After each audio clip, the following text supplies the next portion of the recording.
Hello, thanks for joining us. This is the What Now. We begin with the Russia-Ukraine war as high-level discussions between U.S.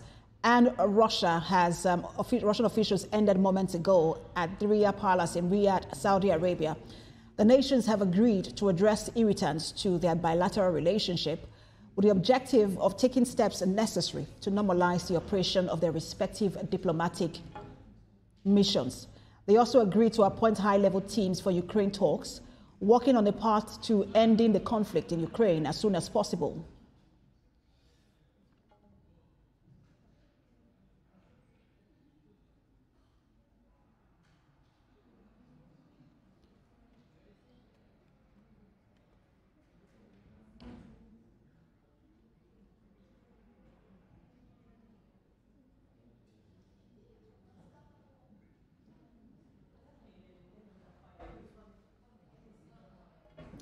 Now, joining me live to discuss the just concluded talks aimed at ending Ukraine war is global affairs analyst Stephen Hayes. Good to have you join us.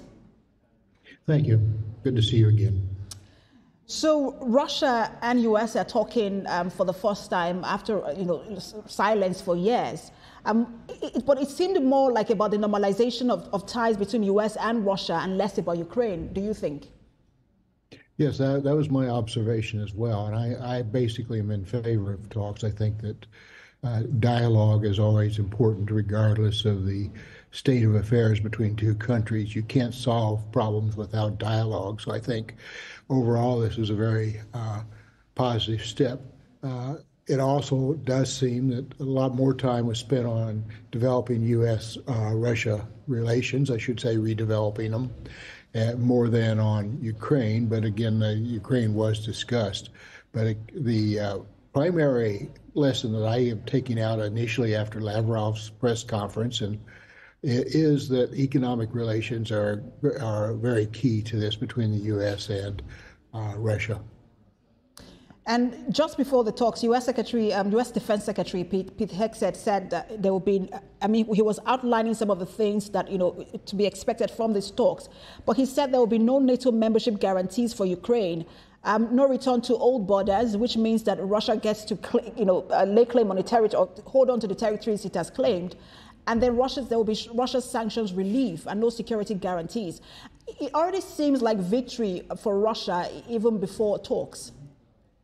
It does seem that way, and I haven't seen our Secretary of Defense's statement, but it is somewhat troublesome because it does seem that there's already been considerable concessions, particularly about the old borders, and I think that's going to be problematic. It's also going to create a great deal of tensions between the United States and our traditional European allies, as well as leaving Ukraine out of the solution, which I think is going to be very, very difficult to do and should not be done.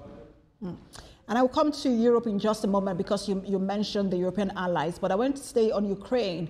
President Zelensky has said that he will not accept agreements of talks that Ukraine is not participating in. What's at stake for Ukraine here, and what are the options before President Zelensky? Well, their national identity is at stake. If, in fact, they're not included in the talks, it means they really don't have complete autonomy of their own country, that their fate is to be decided by others. And it does remind me of, ironically, Munich being so much involved in this as well with the Europeans meeting of the 1938 Munich meeting, of which Czechoslovakia was divided without Czechoslovakia's permission. We know where that led. So I think Ukraine has to be involved in this at some point. Zelensky is going, as I understand it, to Saudi Arabia, or be in Saudi Arabia tomorrow. So there will at least be somewhat of a link. But the European involvement and Ukraine involvement have to be addressed. It just can't. I think it's going to be very difficult to be resolved only by Russia and the United States, nor should it be. There's always been a split in decision-making since this war began in Europe, amongst European leaders. And now Prime Minister Keir Starmer wants to put boots on the ground, if necessary, in Ukraine. But other countries are reluctant. Europe needs to assert itself, but how does it do that when you look at the posture of President Trump? Well, the Europeans do have to take more responsibility for the security of Ukraine. Obviously, it affects them more than anyone. So they're going to have to either get much more involved or concede that they have little role, and certainly shouldn't concede and won't concede that they have no role in this. So the offer by Prime Minister Stammer to put troops on the ground is interesting. Would they put them in as peacekeeping or would they put them in as fighting forces, I think is to be determined. I think they'd prefer peacekeeping after some settlement, but it may be necessary to put troops in first to put a stake, to give themselves a stake in the talks. If they're not going to take more direct responsibility, then they're going to be left out, and I don't think that's going to happen. Europe won't let that happen. And we know that President Zelensky is in Turkey. He will be having a joint conference with President Erdogan much later in the day. I was wondering what, because it seems quite significant at the time where talks are going on. I want to get your thoughts on this. If you think that President Erdogan wields any sort of influence over these talks. Well, Turkey is, and Erdogan has played a interesting and I think generally positive role in bringing different parties together. But he's going to be overwhelmed, superseded, I should say, by Saudi's involvement. Trump will lean to Saudi, already does. He has historically had a strong relationship with the Crown Prince. So I think Turkey will feel that they need to play a role given their geographic position and all this as well. But the real player is going to be Saudi Arabia and Russia and the United States right now. And this is a very key, is a sticking point in how Europe and the U.S. will move forward or progress in its alliance and relations. It will go on to affect even issues around NATO. And I just wanted to get your thoughts on how you think, because Europe seems to be at the losing end, how you think that they can progress in that relationship with the U.S., especially now that you have Trump as president. Well, I think the Europe-America relationship is going to be difficult to maintain, or I should say manage. I think the relationship will be maintained in any number of ways. Historically, we've been far, far closer to Europe than any other place in the world, and our own people feel that affinity.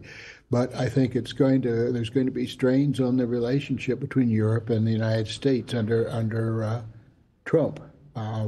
Russia will also put more pressure on Europe as well. And if Trump aligns more closely with Russia than Europe, then there's going to be further strain. I think that just remains to be seen. I'm reluctant to predict anything at this stage, but certainly it's going to be a relationship that has to be managed very, very carefully.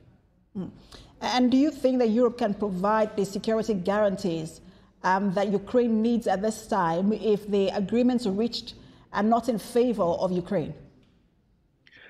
I think it's going to be very hard to maintain security by Europe. If Europe sees that the United States and Russia are closer together than U.S. on this, it's going to put Europe in a very, very difficult position. I think there will be other countries that are going to be very worried by this too, including and especially the 3 Baltic countries. If Europe can't defend or protect Ukraine, and it's going to be very difficult to protect those 3 Baltic countries as well, which will put a lot of strain on the credibility of NATO. So I think there's a lot at stake on how this problem is resolved. I think it's important that Europe be involved. Whether they will be involved to the extent that they want, I'm not sure. I think our president and the president of Russia want to be the key decision makers on this, and that's going to be an interesting development. And sanctions relief for Russia also on the table. I mean, that puts Europe on a very difficult position, even Ukraine. If that were to happen, what then is left in terms of the advantages or the vantage point for Europe? What card does it have left to play? Well, that will undercut Europe further, but the fact is that the sanctions haven't been terribly effective. Oil has continued to flow to Europe. For instance, 32 companies in the United Kingdom have been dealing with Russian oil and have not been punished for that at all. So I think sanctions have had a limited effect in any way, and I think that's something to look at. But if the U.S. unilaterally withdraws from the sanctions, then Europe is probably going to have to follow. All right, we will see how, these are the first round of talks. We will see how things play out. Always a pleasure to have you on. Our partner, Gayfun Solutions and Global Affairs Analyst Stephen Hayes. Always a pleasure and honor. Thank you.